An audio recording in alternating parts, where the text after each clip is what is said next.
Bismillahirrahmanirrahim. Assalamualaikum warahmatullahi wabarakatuh. Alhamdulillahirrahmanirrahim.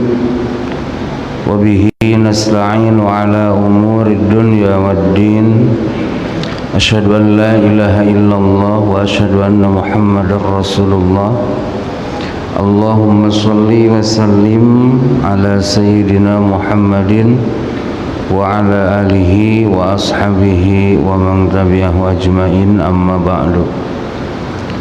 Allahumma agnina bil ilmi wa zayyinna bil hilmi wa akrimna bit taqwa wa jammilna bil afiyah, amin ya rabbal alamin.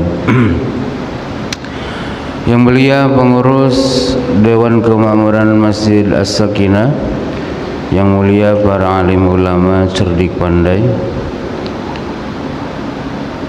soimin, soimat, muslimin, muslimat yang dirahmati Allah, puji beserta syukur mari kembali kita persembahkan kehadirat Allah Subhanahu wa taala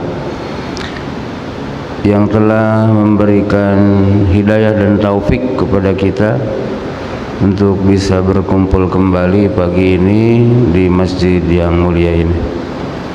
Salawat salam selanjutnya mari kita bacakan untuk kekasih Allah, Nabiullah wa Rasuluh Sayyidina Muhammad sallallahu alaihi wasallam, untuk keluarga, untuk seluruh sahabat-sahabat. Allahumma shalli ala Sayyidina Muhammadin wa ala ali Sayyidina Muhammad. Hadirin hadirat rahimakumullah, pertemuan pertama kita telah menyampaikan bahwa yang bisa menghapuskan kendaraan yang Allah kirim untuk menjadi penghapus dosa-dosa dan kesalahan kita ini adalah al-hasanat dengan penjelmaan imtithalul awamir, kebaikan dengan jelmaannya itu melaksanakan perintah jadi amal solih itu bisa dua gambarannya itu. Imtithalul awamir, melaksanakan perintah termasuk juga amal salih. Yang kedua yaitu ijtinabun nawahi, ninggalin apa-apa yang dilarang itu amal salih. Jadi kalau sholat berarti itu menunaikan perintahnya tak berzina, itu amal salih juga amal salih juga, berarti meninggalkan larangannya Nah kemarin sudah saya kasih contoh bahwa rukun Islam yang 5 itu di samping menghasilkan pahala untuk akhirat kita, juga dengan rukun Islam yang 5 tersebut bila kita tunaikan akan dihapusnya dosa-dosa kita udah kasih contoh kemarin sabda-sabda Rasulullah terkait dengan itu. Kalau rukun Islam yang 5 kan itu faraid kefarduan, hal yang wajib dari mulai syahadat sampai haji. Begitupun yang sifatnya masnunat, anjuran yang bersifat himbauan, itu pun sama melahirkan pahala dan juga menghapus dosa. Contoh tarawih tarawih itu kan jelas menghasilkan pahala. Pun kalau tarawih kita buat dihapus dosa-dosa kita. Man qoma ramadhana imanan wahtisaban ghufira lahu ma taqaddama min dzambihi. Ya, man qoma, siapa orang yang salat Ramadhana di bulan Ramadan. Nah, awas, bukan salat zuhur di sini mah, bukan salat maghrib subuh. Jadi qoma Ramadan ini istimewa, salat di bulan Ramadan, yakni salat tarawih. Siapa orang salat tarawih karena Allah, ya, maka dihapus dosa-dosa kecil yang telah diperbuatnya, bukan? Kemudian misalnya lagi anjuran sebelum sholat zuhur, ya, sholat 2 rakaat atau 4 rakaat, ya. Kan sebelum zuhur tuh, sebelum sholat zuhur ya, ada sholat yang dianjurkan dibuat qabla zuhur kita bilang, ya. Setelah zuhur kita laksanakan ada juga sholat ba'da zuhur namanya, itu rawatib, ya. Dalam sebuah sabda Rasulullah menyampaikan gini, man shalla arba'an qabla zuhri wa arba'an ba'daha haramallahu lahmahu 'alan nar. Siapa orang bisa sholat 4 rakaat sebelum zuhur dan 4 rakaat sesudah zuhur, maka Allah haramkan dia punya daging dimakan oleh api neraka. Kan besar tuh. Berarti kalau diharamkan daging kita dimakan api neraka, itu mananya apa? Dosa-dosa kita diampuni.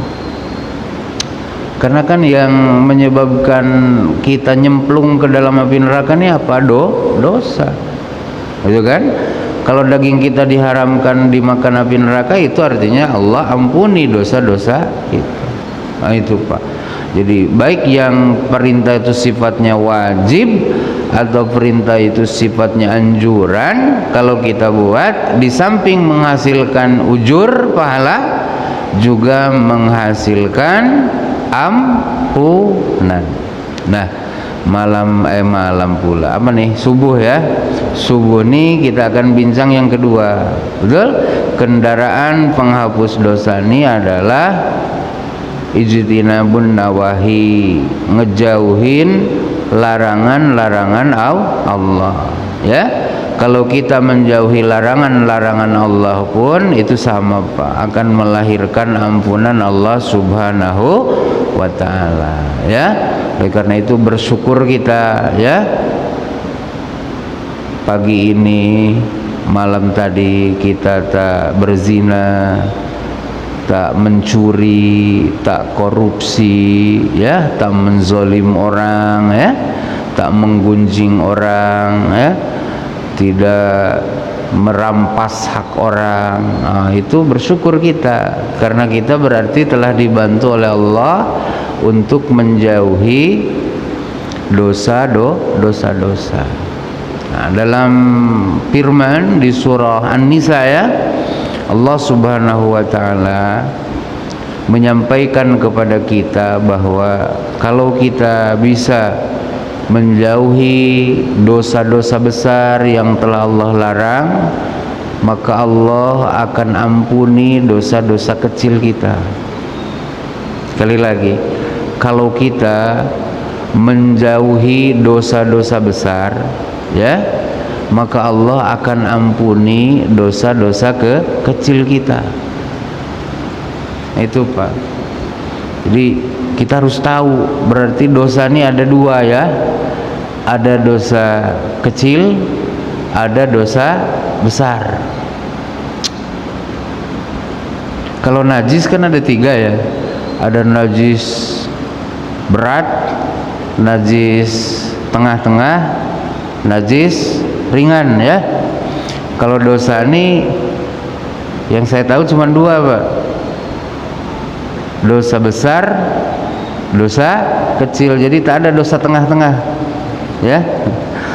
Jadi kelas berat sama kelas ringan aja, tak ada kelas menengah ringan, ya. Ada dosa kelas berat, ada dosa kelas ringan. Nah, di surah An-Nisa disebutkan begitu. A'udzubillahi minasyaitonirrajim. Bismillahirrahmanirrahim. In tajtanibu kaba'ira ma tunhauna anhu nukaffir ankum sayyiatikum. Bila kamu semua menjauhi dosa-dosa besar yang telah dilarang kalian untuk melakukannya, maka kuhapus, kata Allah, kami hapus dosa-dosa kecil kalian. Itu firman tuh ya. Bila kamu jauhi dosa-dosa besar yang telah kalian kularang melakukannya, maka kuhapus, kami hapus dosa-dosa kecil kalian. Apa tuh dosa besar tuh? Ternyata dosa besar tuh banyak juga, Pak. Kalau cuma 3 agak mending ya, banyak ternyata. Dalam sebuah hadis saja disebutkan ada 7 dosa besar, belum di hadis yang lain. Dalam satu riwayat ya, di riwayat Imam Bukhari, Imam Muslim disebutkan bahwa Rasul pernah meminta kita untuk menjauhi 7 dosa penghancur. Jadi ada 7 dosa, Rasul gelari itu dosa itu mubiqat, yang menghancurkan,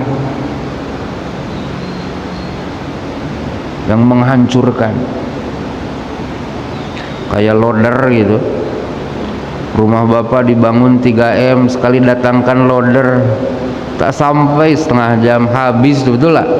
Itu mubiqat itu, hancur tak berbentuk. Nah, sabdanya begini, ijtanibu as-sab'al mubiqati, jauhi oleh kamu semua 7 dosa yang menghancurkan. Mubiqat itu segatnya itu isim fa'il, mubikun ya, asalnya itu dari abik itu kabur. Jadi mubiqat itu yang mengkaburkan itu artinya membuat kita rugi, betul lah. Yang pertama kata beliau apa? Al-isyraku billah. Ini rajanya dosa nih, Pak. Jadi dosa itu punya raja. Nah, rajanya dosa itu al-isyraku billah, mempersekutukan Allah. Itu raja dosa itu. Sehingga karena dia rajanya dosa, kalau kita mati tak bertobat dari dosa kesirikan ini, Allah janji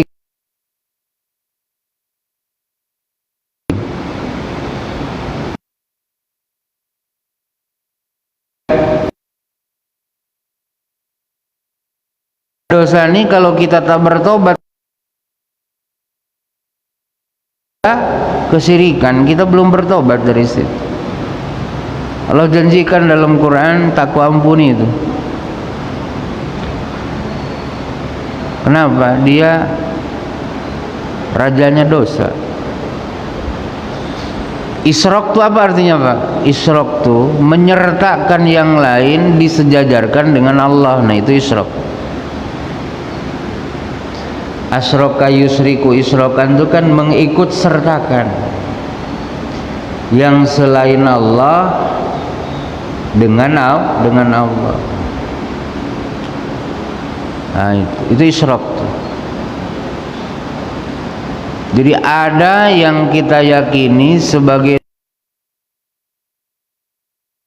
di samping Allah. Ada yang kita yakini sebagai pencipta alam selain Allah. Ada yang kita yakini sebagai pengatur alam selain Allah. Padahal kita dah berikrar Allah tuh Rabbil Alamin, yang nyipta, yang ngatur, yang memiliki alam.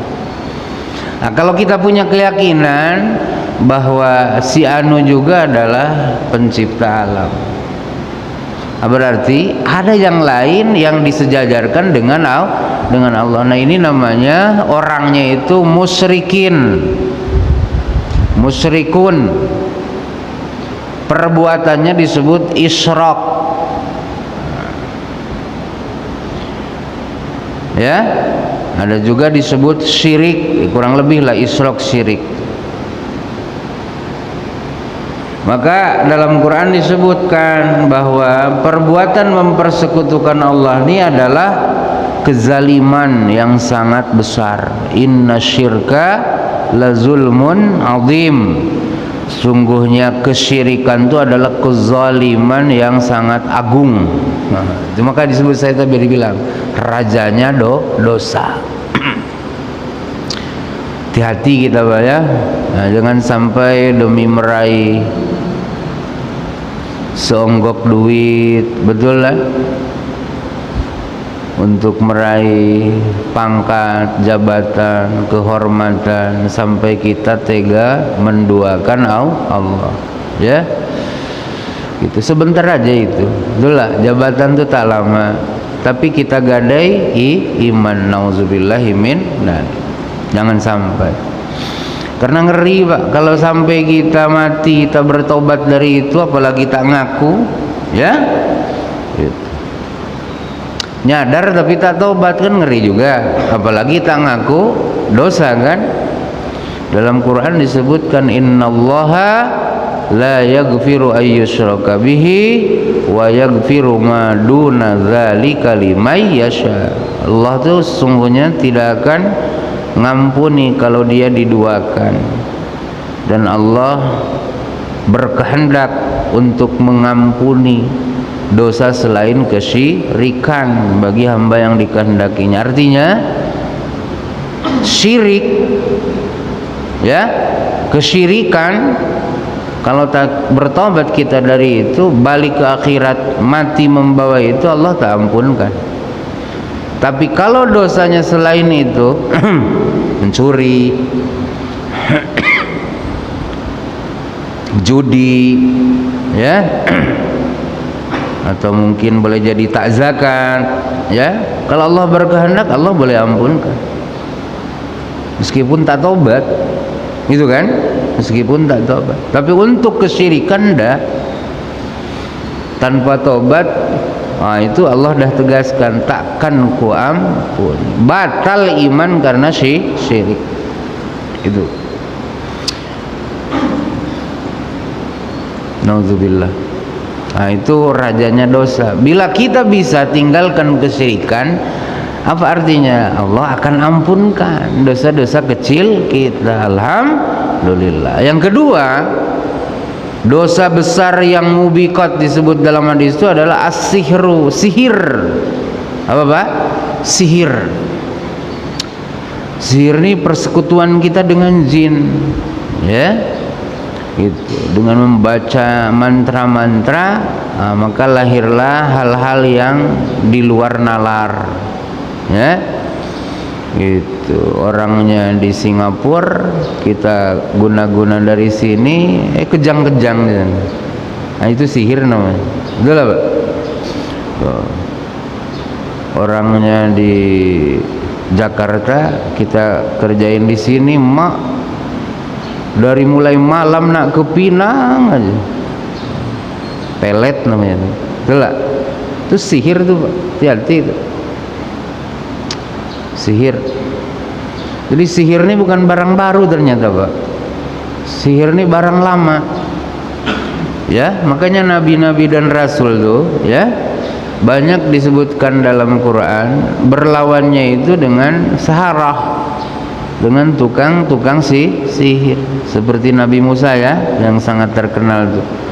Itu berlawannya itu dengan para penyihir, pengawalnya Fir'aun, ya. Nah, itu sihir itu ada Pak, Bapak harus yakin itu Sihir itu ada. Kan? Sihir itu ada. Sihir itu hak, nyata.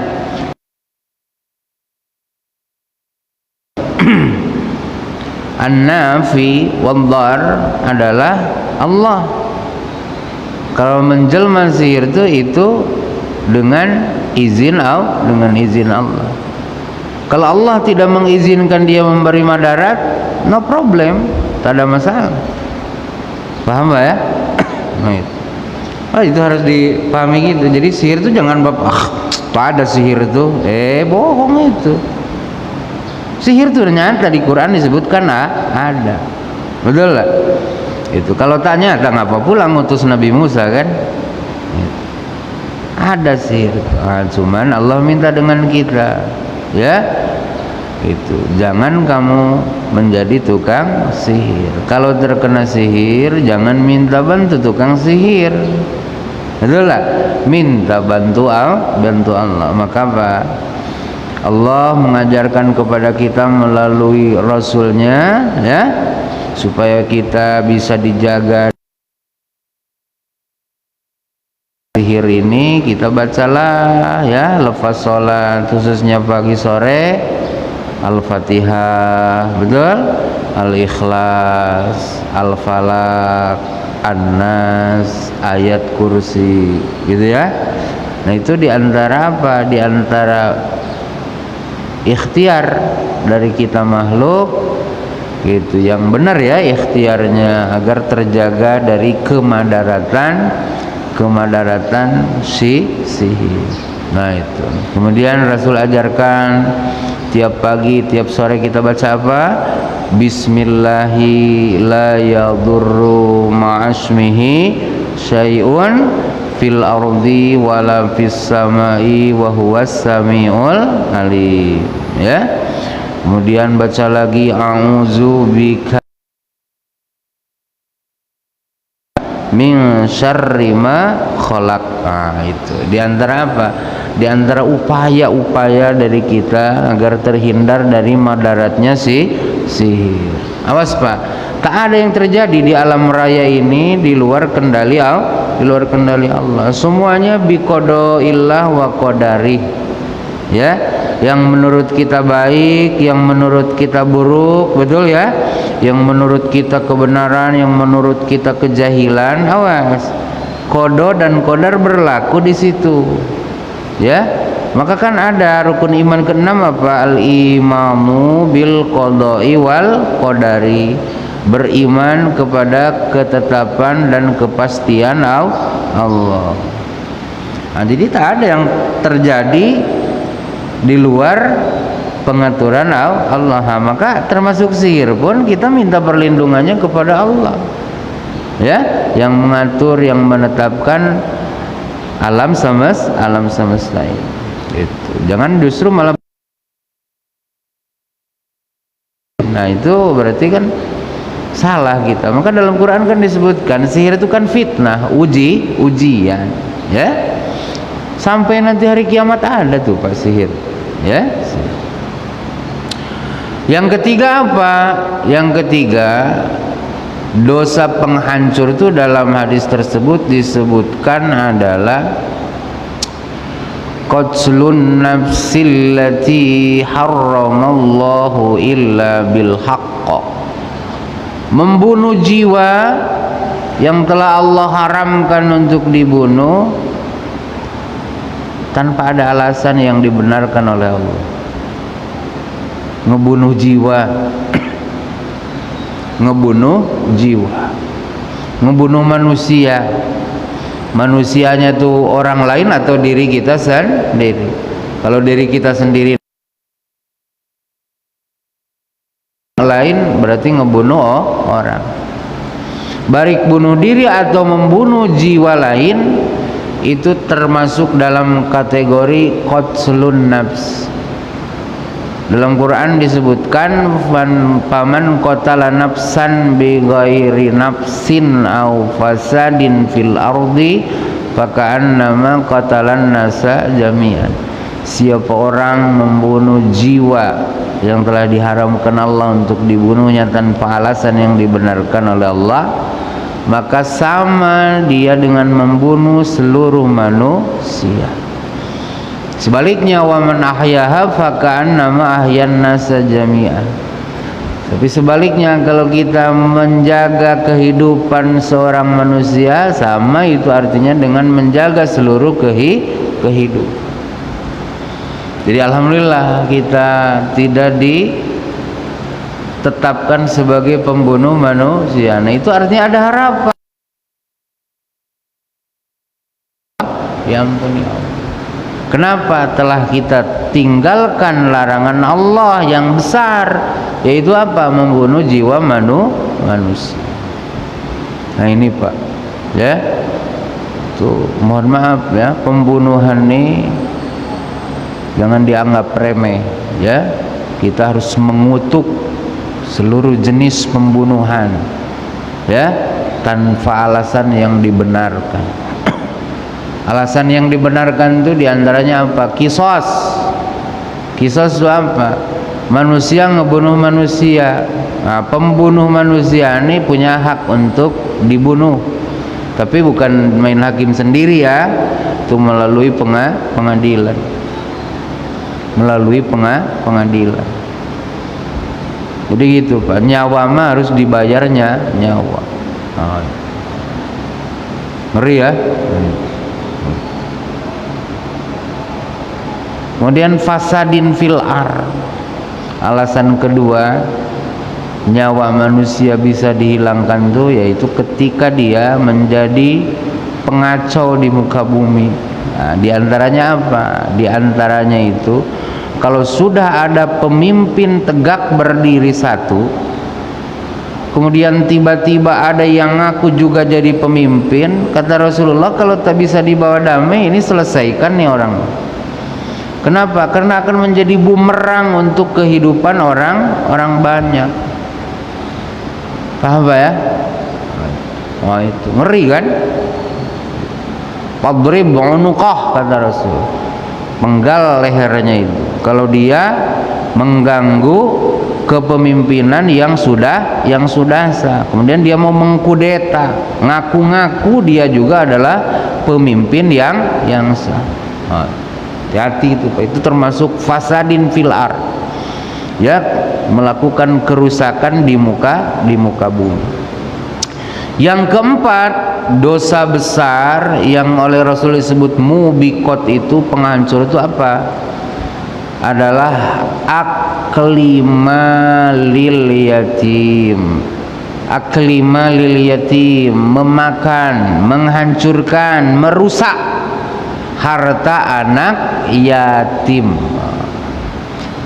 Hati-hati itu ya. Anak yatim itu siapa ya? Anak yatim itu manusia yang masih belum balik, ya,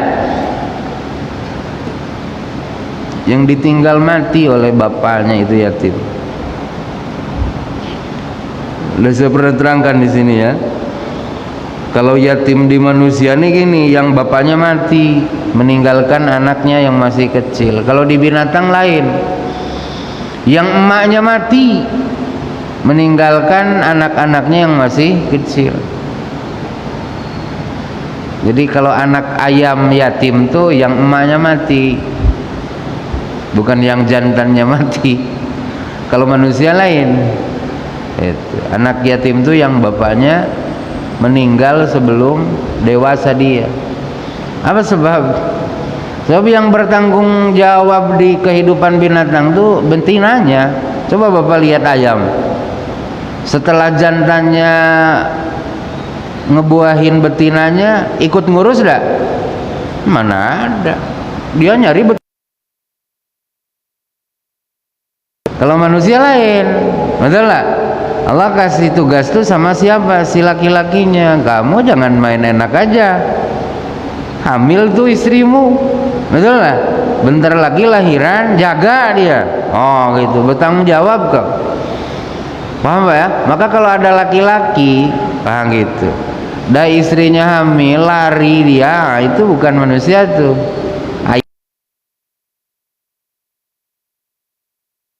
ayam. Itu katanya tak bisa dipakai lagi, nyari lagi. Itu bukan insan tuh, itu ayam pejantan. Nah, memakan harta anak yatim ini luar biasa Pak ya. Memakan harta anak yatim ini termasuk dosanya luar biasa gede loh. Bapak surah An-Nisa baca awal-awal lah surat An-Nisa. Sebelum berbicara tentang poligami, itu berbicara tentang anak yatim dulu. Kan? Yang terkenalnya di An-Nisa tuh sama kita kan itu. Loh, perempuan yang kita jadikan istri itu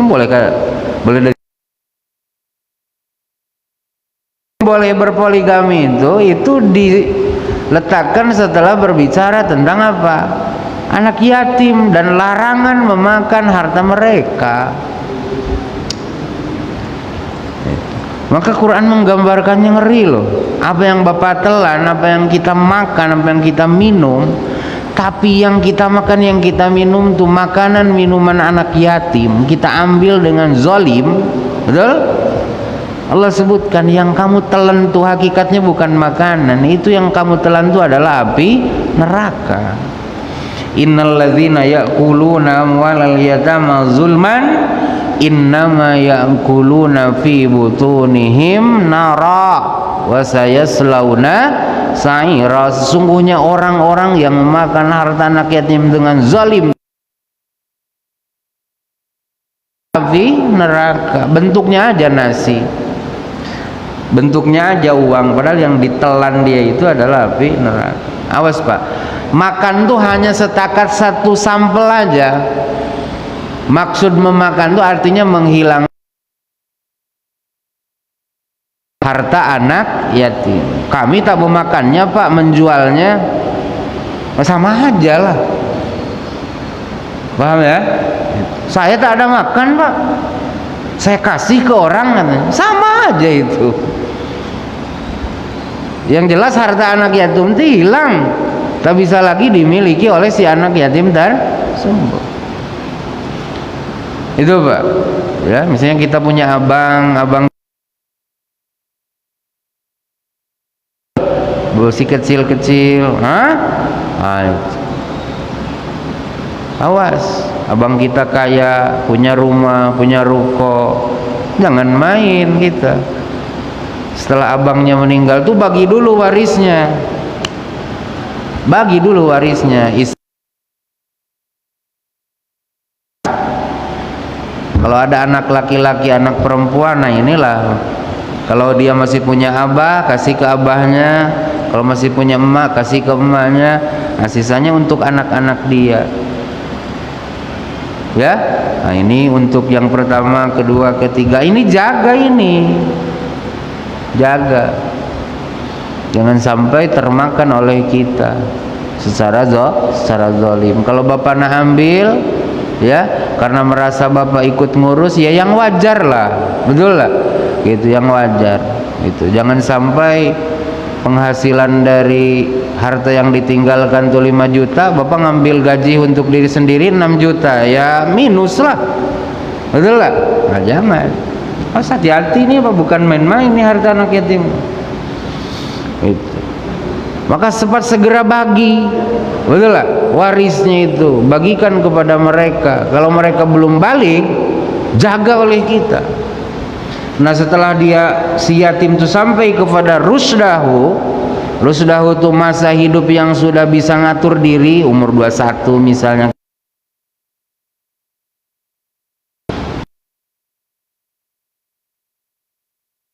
Dalam Quran detail amat.